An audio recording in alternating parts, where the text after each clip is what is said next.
ഛത്തീസ്ഗഡിൽ അറസ്റ്റിലായ Malayali കന്യാസ്ത്രീകൾ jail മോചിതരായിരിക്കുന്നു. Bilaspur NIA കോടതി ജാമ്യം അനുവദിച്ചതോടുകൂടിയാണ് ഏകദേശം അല്പസമയം അവർ ജയിൽ മോചിതരായിരിക്കുന്നത്. മാധ്യമങ്ങളോട് സംസാരിക്കുന്നതടക്കമുള്ള കടുത്ത വിലക്കുകൾ ജാമ്യ ഉപാധികളായിട്ടുണ്ട്. അതിനപ്പുറത്തേക്ക് വലിയ ഉപാധികളില്ലെങ്കിലും മാധ്യമങ്ങളോട് പ്രതികരിച്ചിട്ടില്ല. ഇപ്പോൾ അജീഷ് ജയകുമാർ അവിടെ നിന്ന് ചേരുന്നു. അജീഷ്, എല്ലാ രാഷ്ട്രീയ പ്രതിനിധികളും അവിടെയുണ്ട്. നിയമം നടപ്പിലായോ എന്ന് ചോദിച്ചാൽ, ഒരു കേസെടുത്താൽ അതിന്റെ കേസിന്റെ മെറിറ്റ് നോക്കി ജാമ്യം നൽകുന്ന രീതിയിലാണെങ്കിൽ നിയമം നടപ്പിലായി. പക്ഷേ നീതി നടപ്പിലായോ എന്ന് ചോദിച്ചാൽ ഈ കേസെടുത്ത പശ്ചാത്തലം അടക്കം പരിശോധിക്കുമ്പോൾ ഇല്ല എന്ന് പറയേണ്ടി വരും. കേസ് റദ്ദാക്കണമെന്ന ആവശ്യം കൂടി വരുന്നു. വിവരങ്ങൾ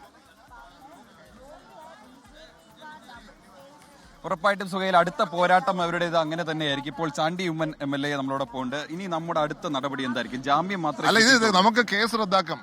ഇത് അത്യാവശ്യമായിട്ടുള്ള സർക്കാരിന്റെ തീരുമാനം വരേണ്ടതാണ്. കാരണം NIA കേസായിരിക്കുകയാണ്. വളരെ സീരിയസ് കണ്ടീഷൻസോടെയാണ് ബെയിൽ കൊടുത്തിരിക്കുന്നത്. പാസ്പോർട്ട് ഇമ്പൗണ്ട് ചെയ്യുക, മീഡിയയോട് സംസാരിക്കാൻ പറ്റത്തില്ല. രണ്ട് തെറ്റ് ചെയ്യാത്തവർക്ക് ഇത്ര വലിയ സീരിയസ് ആയിട്ടുള്ള ഒഫൻസിന് എടുക്കുന്ന പോലെ NIAക്ക് കൊടുക്കുക എന്ന് പറഞ്ഞാൽ, ദേശദ്രോഹം ഇട്ട് ചെയ്യുക എന്ന് പറഞ്ഞാൽ ശരിയാണോ? അത് അടിയന്തരമായി റദ്ദാക്കണം. ജാമ്യം കിട്ടിയുണ്ടായില്ല.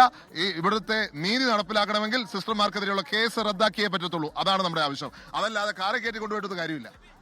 നീതി നടപ്പിലാവണമെങ്കിൽ കേസ് റദ്ദാക്കണം. ഇത് തന്നെയാണ് UDF നേതാക്കളടക്കം ആവശ്യപ്പെടുന്നത്. ഇപ്പോൾ ഈ കോൺഗ്രസിന്റെ നേതാക്കൾ പലർക്കും നാട്ടിലേക്ക് തിരിച്ചു പോകാനുണ്ട്. പലരും തിരിച്ചു പോവുകയാണ്. കന്യാസ്ത്രീകളെ പോലീസിന്റെ സംരക്ഷണയിൽ BJP നേതാക്കൾ കൂടെ പോയിട്ടുണ്ട്. അടുത്ത കോൺവെന്റിലേക്കാണ് പോയിട്ടുള്ളത്. അവിടെ ചെന്നതിന് ശേഷം കൂടിയാലോചനകൾക്ക് ശേഷമായിരിക്കും എങ്ങോട്ടാണ് കന്യാസ്ത്രീകളെ മാറ്റുക, അല്ലെങ്കിൽ കന്യാസ്ത്രീകൾക്ക് പോകാനാവുക എന്നതിനെ കുറിച്ചൊരു തീരുമാനമാവുകയുള്ളൂ. ഇപ്പോൾ ഇവിടെ ഉണ്ടായിരുന്ന രാഷ്ട്രീയ നേതാക്കളെല്ലാം തിരിച്ചു പോവുകയാണ്.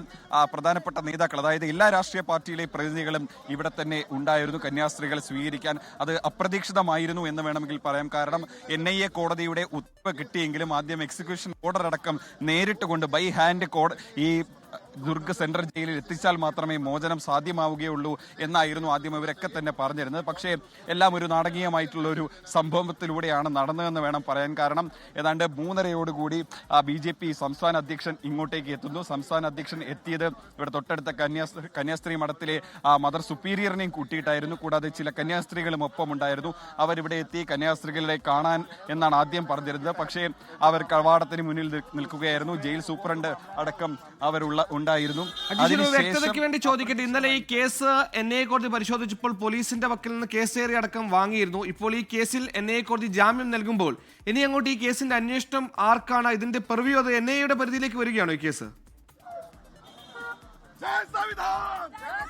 ഈ കേസ് ഇനി NIAയുടെ പരിധിയിൽ വരുന്നു എന്നാണ് ആ ഓർഡർ വായിക്കുമ്പോൾ നമുക്കിനി മനസ്സിലാവാൻ സാധിക്കുന്നത്. കാരണം ഇതൊരു നിസാര വകുപ്പുകൾ അല്ലെങ്കിൽ പോലും ഒരു ദുർഗ് റെയിൽവേ സ്റ്റേഷനിൽ RPF എടുത്ത ഒരു കേസായിരുന്നു.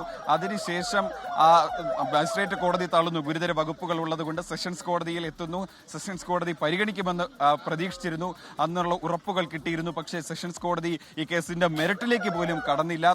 അതിനുശേഷമാണ് NIA കോടതിയിലേക്ക് പോകാനുള്ള ഒരു തീരുമാനത്തിലേക്ക് എത്തി. അത് ഒരു ചാൻസ് എടുക്കുക മാത്രമാണ് ചെയ്തത്. കാരണം അതുവരെ നിയമോപദേശം അടക്കം കിട്ടിയത് ഹൈക്കോടതിയിലേക്ക് പോകാമെന്നുള്ളത് കാരണമാണ്. അങ്ങനെ ഹൈക്കോടതിയിലേക്ക് പോയി 2 ദിവസം പാഴാക്കുന്നത് എന്തിനെന്ന ഉള്ള ഒരു ചിന്തയിൽ നിന്നാണ് NIA കോടതിയിലേക്ക് പോകാമെന്നുള്ള ഒരു ഉത്തരം കിട്ടിയത്. ആ ഒരു നിയമോപദേശം അവർക്ക് കിട്ടി. ഇവിടുത്തെ ഛത്തീസ്ഗഡിലെ തന്നെ മുതിർന്ന അഭിഭാഷകനെ അവർക്ക് പഴയ ഒരു അഭിഭാഷകനെ മാറ്റിയതിനു ശേഷം വയ്ക്കുകയും ചെയ്തു, അമൃതോദാസ്. അതിനുശേഷം നിയമോപദേശത്തിന്റെ അടിസ്ഥാനത്തിലാണ് NIA കോടതിയിലേക്ക് പോകാമെന്ന് തീരുമാനിക്കുന്നത്. പക്ഷേ ഈ ഉത്തരവ് വായിക്കുമ്പോൾ നമുക്കിനി മനസ്സിലാവുന്നത് കേസിന്റെ ഇനി തുടർച്ച അത് അന്വേഷിക്കുന്നത് NIA ആയിരിക്കും. പക്ഷേ NIA അന്വേഷിക്കാൻ മാത്രം എന്ത് NIA അന്വേഷിക്കുമ്പോൾ രാജ്യസുരക്ഷയുമായി ബന്ധപ്പെട്ടൊക്കെ കേസുകൾ അന്വേഷിക്കുന്ന ഒരു ഏജൻസിയാണ് NIA. അപ്പോൾ ഇതിന്റെ ഗുരുതര സ്വഭാവമാവുകയല്ലേ കേസിന്റേത്? ഈ കേസിന്റെ ഒരു ആഴം, ഡെപ്ത് അത് കൂടുകയല്ലേ ചെയ്യുന്നത്? എന്തായാലും ഛത്തീസ്ഗഡിൽ അറസ്റ്റിലായ 9 ദിവസമായി കാരാഗൃഹവാസത്തിലായിരുന്ന കന്യാസ്ത്രീകൾ ജയിൽ മോചിതരായിരിക്കുന്നു. 9 ദിവസത്തെ പോരാട്ടമാണ്. ഇക്കുറി പല നാടകങ്ങൾ നമ്മൾ കണ്ടതാണ്. ഇക്കുറി പലയിടത്ത് സെഷൻസ് കോടതിയിലടക്കം ജാമ്യം പരിഗണിക്കാതെ NIA കോടതിയിലേക്ക് വിട്ടത് നമ്മൾ കണ്ടതാണ്. ഒടുക്കം ജാമ്യം ലഭിക്കുന്നതിന്റെ ആശ്വാസം ഉണ്ടാകുമ്പോഴും കേസെടുത്ത പശ്ചാത്തലം, ബജ്രംഗ് ദളിന്റെ ആൾക്കൂട്ട വിചാരണ, ഇതിലടക്കമുള്ള കാര്യങ്ങൾ നമ്മെ ആലോചനപ്പെടുത്തുന്നു, നമ്മളെ ആശങ്കപ്പെടുത്തുന്നു. കേസ് റദ്ദാക്കുക എന്ന ആത്യന്തിക ലക്ഷ്യം തന്നെയാണ്, ആവശ്യം തന്നെയാണ് ഈ പറയുന്ന സഭകളടക്കം ഉയർത്തുന്നത്. ഇതിൽ എന്ത് നടപടിയെടുക്കുമെന്ന കാര്യമാണ് കൃത്യമായി അറിയേണ്ടത്. സ്വമേധയാ FIR സ്ക്വാഷ് ചെയ്യുമോ? ഇനി ഈ FIR സ്ക്വാഷ് ചെയ്യാൻ വേണ്ടി ഹൈക്കോടതിയിലേക്ക് പോകുമ്പോൾ ഛത്തീസ്ഗഡ് സർക്കാർ എന്ത് നിലപാടെടുക്കുമെന്ന കാര്യം കൂടി നമുക്ക് ആകാംക്ഷയുള്ള കാര്യമാണ്. പ്രത്യേകിച്ച് ബജ്രംഗ് ദൾ എന്ന് പറയുമ്പോൾ അനൗദ്യോഗികമായി തന്നെ BJPയോടൊപ്പം ചേർന്ന് നിൽക്കുന്ന ഒരു സംഘടന കൂടിയാണ്. ബജ്രംഗ് ദളിനെ സംസ്ഥാനത്ത് പിണക്കിക്കൊണ്ട് കന്യാസ്ത്രീകൾക്കെതിരെയുള്ള കേസിൽ സ്വമേധയാ ഒരു FIR സ്ക്വാഷിംഗ് ഉണ്ടാകുമോ, FIR മരവിപ്പിക്കുമോ അടക്കമുള്ള കാര്യങ്ങൾ അറിയേണ്ടതുണ്ട്.